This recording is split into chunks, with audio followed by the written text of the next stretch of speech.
friends, and hi. Yes, I'm still in the overs and therefore nowhere near a yellow wall. And people keep asking me, oh, Tamara, when will you be back in front of your rightful set? Yeah, me safe, I don't know. So if you could just take me like this, take me as I am, and pretend all of this is yellow and the wall. Thanks in advance for your continued participation. My name is Tamara, and you are now watching The Yellow Wall.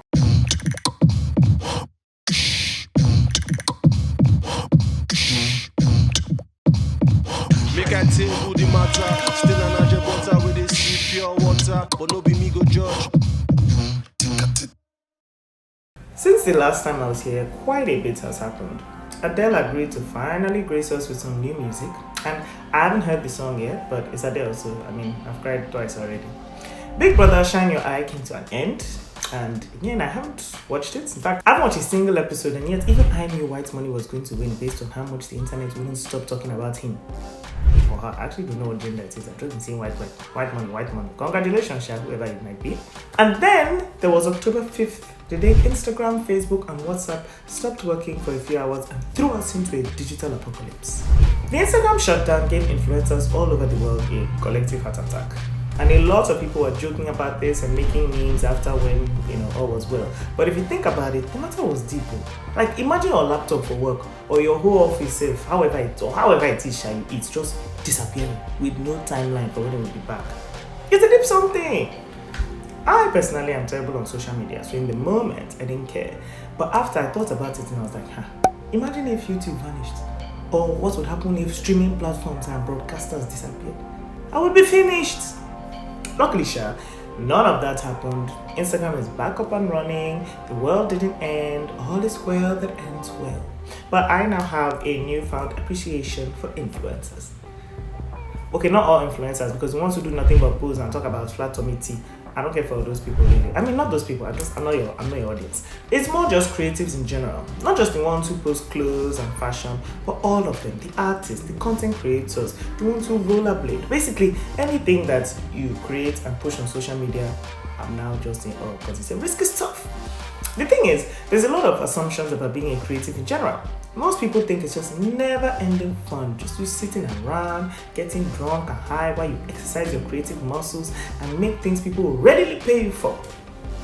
And okay, to be honest, that's to a certain extent, that's a huge part of it. But there's also so many other details and tips I wish I knew when I first started out. And being the caring and generous host that I am, I've decided to pass on some of those tips to you. Which brings us to the topic of the day. Top tips for staying alive as a creative in Nigeria. Tip 1. Exposure is not pay. I've had people ask me if I will write a movie. A whole 90 to 120 pages for damn free. Like, people like to try it. And the thing is, I can't even really be mad because, to be honest, no matter how rich you are, you're not like free thing. People trying it will never stop, but what must stop is you accepting it for free. Creatives are often so excited to just hurry up and blow that a lot of the time they forget what they are doing is a job and what they're providing is a service. Like, would you ask your mechanic to fix your car for free? If you like your life, I doubt it, so why would you provide your service for free? It gets easier to think like this the more you do it, but when you're first starting out, honestly, you just want the job. So I figured out a hack. If a massive company with numbers that legit will help you at least get a start on your CV wants you to do something for free because they are fucking stingy, then say no problem. The service will be free. But you will need money for transport, money for logistics, money for Wi-Fi, money for credit, money for anything, any extra. Basically, they can have the creativity in exchange for exposure, but never your time and energy. Creative, please, not slave. Tip 2. Know your worth. It's always important to know exactly how much value you bring to the table. Because when you know, you can put a price on it and charge accordingly. But the thing about this tip is it goes both ways. Because there is know your worth as per know you have gone above and beyond to learn a skill, spend years honing the craft and know exactly what needs to be done to get the job done. So obviously, god damn it, you deserve to be paid well. And then on the other side, there's also know your worth, as in know that you just realize you want to create. This is your very first project, and you're only about 35% sure you can even deliver. So if you don't too sabi the thing, charge for your services because obviously no one ever works for free, but also charge with sense. You can't be asking for 5M a month when it's your first ever gig. Please relax yourself. And then on the opposite side of the scale, if you're an OG, never ever be ashamed or too scared or worried about asking to be paid what you deserve. Because last, the client will say no and you won't get the gig. You will not die. So for whatever it is you do, there will always be somebody willing to pay in kind for it. So guy, ask for that cash, ask for that money. If you know the thing. If you don't know the thing, be humble, please. Tip 3, the first time sucks. For a lot of people I meet, from directors to actors to painters and fellow writers, they really don't like the first thing they ever created. So the first TV show that I wrote, when I went for the premiere, I legit cried because it was just so different from what I had in my head.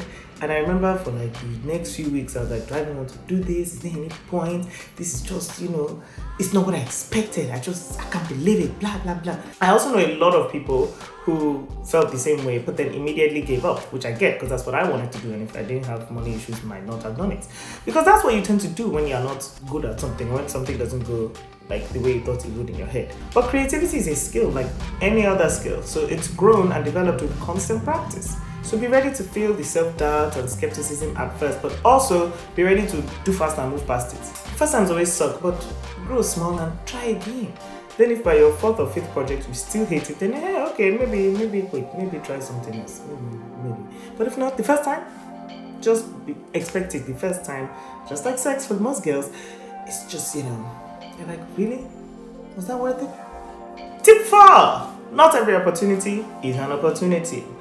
When one first starts out at any job, creative or not creative, in the beginning, everything sounds amazing. You jump at every chance because you never know what might happen and where it can lead to. And they say it's good to always stay that hungry and curious. So yeah, to a certain extent it is. You should stay like that, but you also have to develop some sense. Because if you don't learn the spirit of discernment, then you're going to waste a lot of hours. The fact of the matter is not every opportunity is going to help your career. Some might do very little for it, or straight up nothing for it, and others might even actively hurt itself. So you have to learn how to shine eye. You have to deduce what's worth your time and what is just time win. Because your energy is literally all you've got as a creative, so you have to be very careful where you put it. Also, one wrong move, next thing everybody has cancelled you. You are all forever. Just be guided. And finally, tip 5, hard work really isn't everything. I know everyone likes to talk about how perseverance and dedication and just working as hard as you possibly can are the keys to success. And it is true that they are indeed a massive part of making a living as a creative somebody, but it's not all about that too. You have to also use sense and be strategic. I use the Squid Game creator as an example. There was this thing going on Instagram about how he wrote the show 10 years ago and got a ton of rejections before Netflix finally agreed to come and do the thing. But the thing is, he didn't just spend 10 years running around everywhere he could and carrying his Squid Game script and begging people, oh please, can you make it? No, he put that shit away and worked on a bunch of other stuff first. He produced, he directed, he built up experience, he got in the industry, he made a name, and then he got his show made. I've known I wanted to be a writer since I was like 9, but entering this career sphere as a writer was looking tough. So for years, I was a PA. I went all over London getting coffee and unloading vans just for the experience and just for the in. And then I learned how to produce as well for the extra in. I even tried directing once, although God forbid, that was a mess, that was a disaster, don't talk about that. But the thing is, I wasn't just like, oh, let me just keep working at this thing and hope one day it will click. After a year and a half of trying, nothing was happening. I had to switch lanes. And that's the thing a lot of people don't realize. I met creatives who've been working their ass off for years and haven't made it. And they are good. But they keep doing the same thing, expecting, oh, if I just keep working hard, I will blow. No. I just realized, like, every ex-boyfriend I had that was a musician, that was their thing. They were just making music and expecting, to blow. Not one is blown today. I should send them this video when I'm done. Anyway, hard work is important, but it's really not the key. You have to combine it with focus, a plan and prayer, and then that's your key. And even that is the key to eating and making it a career, not necessarily blowing. When I meet Beyonce, then I will come and do an episode on blowing, because till then, me say, I don't know, I just know how to eat. So fun fact, I actually really don't like saying the phrase a creative. Like, I just feel like it's so cold and generic. honestly, I've never referred to myself as a creative. I always say I'm a screenwriter or a host or a this. I say I dabble in media stuff. Because to me, I think being creative is like a trait, like being smart or kind or irritating Nigerian. And I think people should own exactly what part of the creative spectrum they're on. If you're an artist, tell people you're an artist. If you make jeans, tell people I make jeans. Or it costs to me, like, especially people who are creative for a living and as a means to eat as opposed to just for an Instagram personality. If it's what you want to do as your job, then you have to own your title, own your skills, and go forth and crush it. You're not just a creative, you are a fill in the gap. And yeah, being creative, that's just your calling, your talents. I don't know if that made any sense, but I've just said it. So moving swiftly on. It is now time for Ask T, the part of the show where I answer all your questions and give what some call advice and others call dangerous nonsense. Any which way you guys decide which one you think might be. Where are the questions? So for this particular batch of questions, I haven't posted on Instagram in a hot minute, but I'm asking for more questions. So I had a day where I was just sitting in a bar here, and it was like one of those different creatives come and just work. It was like a workspace. So I was just with some people, show them my Instagram, show them Yellow Wall, and I was like, oh, if you had a question, what would you ask me? So these are the questions that I got. I'm a virgin, but lately I've been super horny. I've waited this long and want to keep it up, but how? So this question is particularly funny to me because the baby question I asked is not that virgins have a kind of face, but when you think of virgin, that ass is not what you think of. I don't know. It depends on why you are waiting. Like, if it's for religious reasons, then just wait and see if the guy wants to marry you, and then you're gonna do it then. And if it's for insecurity reasons, turn the lights off and fuck that man. If it's for it really depends on why. Also, you don't have to have sex to get rid of conji to fix the horniness. If you are horny, you can do other things with your mouth, with hands, with anything vaguely. You can fix it. You can buy a dildo. Jumia.com was selling dildos, I think, or Conga, one of them.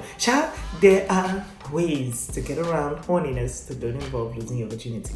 If you're one of those people that's also like, oh, I'm a virgin and I don't masturbate, I'm sorry, I don't even know how you're alive, so I don't know how to talk to you. I don't know. That one, you carry your matter to Jesus because I don't know how to help you. Second question. The boy I likes my friend, but while he's busy looking for her, she's following other guys. Do I get my man but not hurt my friend? So I'm a big believer in honesty being the best policy. If this was me, I would honestly gather the two of them and be like, look, he likes you, she don't like you, I like you. So can we sort this out? Can we maybe go on a date? Can you leave this little lady alone? Or if you do like her, can you guys figure yourselves out? So I just know you're together. And I honestly am that person who I believe in open, full transparency. Because it's just easier. All these waiting, feeling things in your heart and hoping the universe will fix it. It's a waste of time. Life is very short. Please, do you like yourselves? If not, come and date me. Finish. And that brings us to the end of the episode. What are some lessons you creative folks have learned or been told over the years? Let us know in the comments below or on our social media platforms, and make sure you hit that button and subscribe to Accelerate TV for all of our creative as hell content. My name is Tamara, and I'll be back in 2 weeks right here on the wall with Tamara. That is sometimes yellow.